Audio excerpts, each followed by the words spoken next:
Sim, eu queria até que o Kemis explicasse isso daí para deixar bem claro até que ponto isso pode favorecer e o que também pode implicar de negativo, muitas vezes, se a pessoa não tiver um profissional para estar instruindo aí doutor, mas na realidade é só estabelecer os critérios que quem pode ingressar na realidade. E na verdade, a colocação do Dr. Max ela foi perfeita. Porque nesse oba-oba de revisão eu tenho direito, alguns pontos eles são fundamentais de serem analisados antes do ajuizamento da ação. O primeiro ponto é o período de decadência de 10 anos. Então, superou o período de decadência, nós vamos para o período de concessão. Novembro de 1999 até novembro de 2019. Superou o segundo ponto, tá ok? Nós vamos para o terceiro ponto, que eu acredito que foi o que o Max sugeriu em relação a essa dúvida, que é o cálculo. Muitos trabalhadores, na verdade, não vão ter um benefício mais vantajoso com a revisão. Precisa se atentar às contribuições. Até porque a pessoa pode pleitear um aumento e ser surpreendido com uma redução do seu benefício. Exatamente. E aí que é importante a análise do Max, de realmente do trabalhador procurar um profissional capacitado que vai dar o suporte necessário para ser apresentado esse cálculo dentro daquilo da expectativa de direito dele.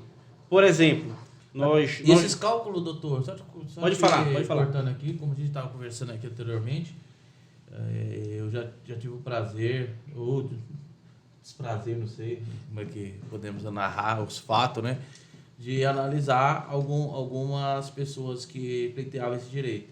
A gente observa que a partir de 82 já não tem a questão do CNIS. De 82 para trás, realmente não consegue. Buscar, e aí tem a questão se a pessoa trabalhou em local insalubre, ou se tem periculosidade, sei lá, uma série de coisas que pode afetar a questão da aposentadoria. E esses dados, essas informações ficam perdidas porque não tem no CNIS. Então, ou seja, quando você vai fazer o lançamento dessas informações para fazer o cálculo, para ver se vai ter direito de aumentar ou se vai correr o risco de reduzir, muitos dos profissionais se perdem. Inclusive profissionais da área jurídica, né? Então, a pessoa que quer pleitear realmente uma revisão da vida toda, eu oriento que pegue realmente um profissional gabaritado que realmente conheça, para não ser surpreendido de maneira negativa com uma redução do seu benefício. E é muito importante essa colocação, até complementa a colocação do Dr. Max, Dr. Paulo, que é justamente isso. Quando você vai analisar a revisão da vida toda, você solicita a carta de concessão, você solicita o CNIS, que é o histórico de contribuição e contratos que o trabalhador tem no decorrer da vida dele, e você solicita também a CTPS, além dos outros documentos, comprovante de residência, RG, CPF. Mas a carta de concessão, o CNIS e a CTPS, elas vão te dar uma condição 100% plena de analisar se a revisão da vida toda ela vai ser mais vantajosa ou não para o trabalhador. Porque geralmente esse cálculo é feito de duas formas.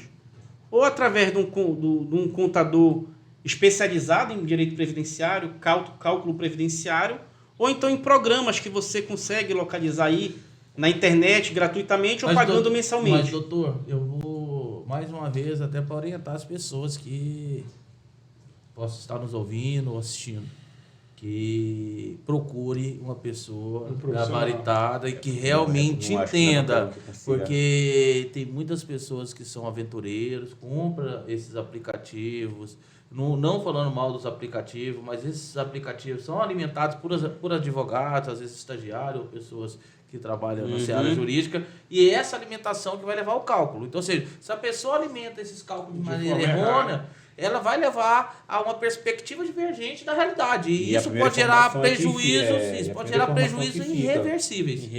Então, ou seja, mais uma vez, se você tem interesse em fazer revisão da vida toda, se você acha que vai melhorar... diferente de direito, porque você mexe com sonhos, né? Você mexe com expectativa muito grande. E quando você tenta adentrar com uma ação de revisão da vida toda, a pessoa está com uma expectativa, vai aumentar com certeza, consideravelmente, a minha aposentadoria. Mas a chega revisão na hora. é para cima ou para baixo? Exatamente. E doutor Paulo, essa pontuação ela é preponderante porque quando a gente fala nos programas de cálculos, eles são auxiliares, diria assim, do trabalho do especialista. Só que quando você importa, como é feito esse cálculo? Você pega ali o CNIS do trabalhador, a carta de concessão, e você importa para dentro desse sistema em PDF e ele vai fazer um cálculo automático. Só que muitas vezes, eu lhe digo assim, na prática que a gente tem verificado, que em 60% a 70% das vezes ele precisa de um ajuste manual do especialista.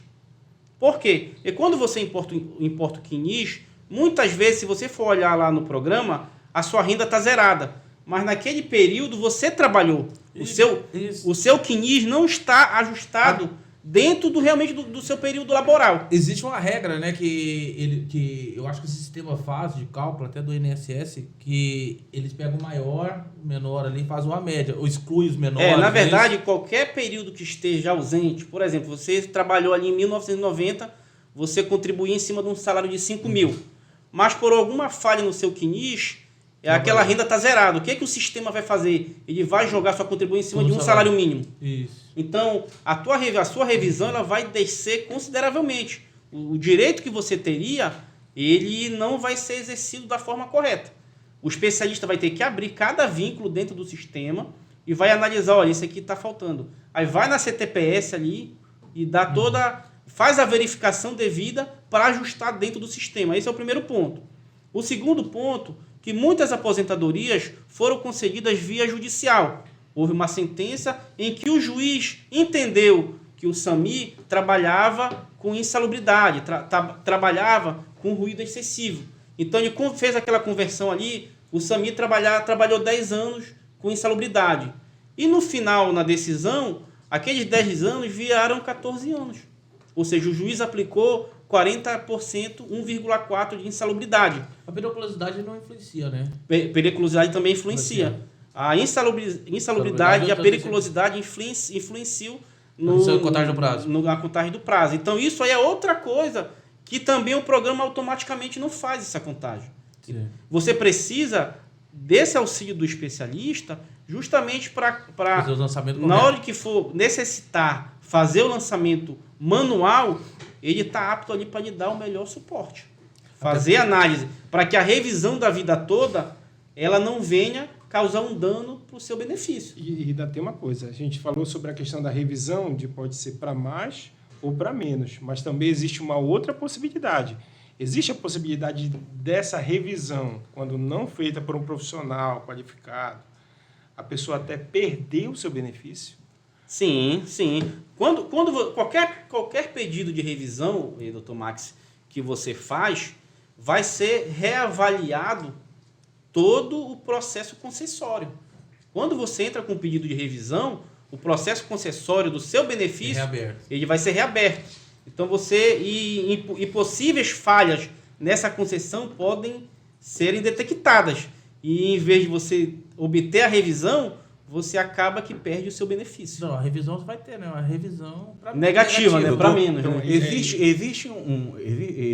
obrigatoriamente que adentre administrativamente com algum pedido anteriormente disso judicial? Doutor Sami, isso aí chegou a ser muito discutido dentro da seara previdenciária e, no meu entendimento, não existe essa necessidade. O INSS até se manifestou em uma possível concessão administrativa, mas até hoje não foi feito nenhuma instrução normativa, nenhum direcionamento administrativo para a concessão da revisão da vida toda na esfera administrativa. Então, a partir do momento que o trabalhador, o segurado, for apresentar um pedido de revisão no próprio INSS, muito provavelmente ele vai ter um indeferimento, porque não existe nada internamente, nenhuma instrução normativa que venha orientar o servidor em relação a essa revisão da vida toda.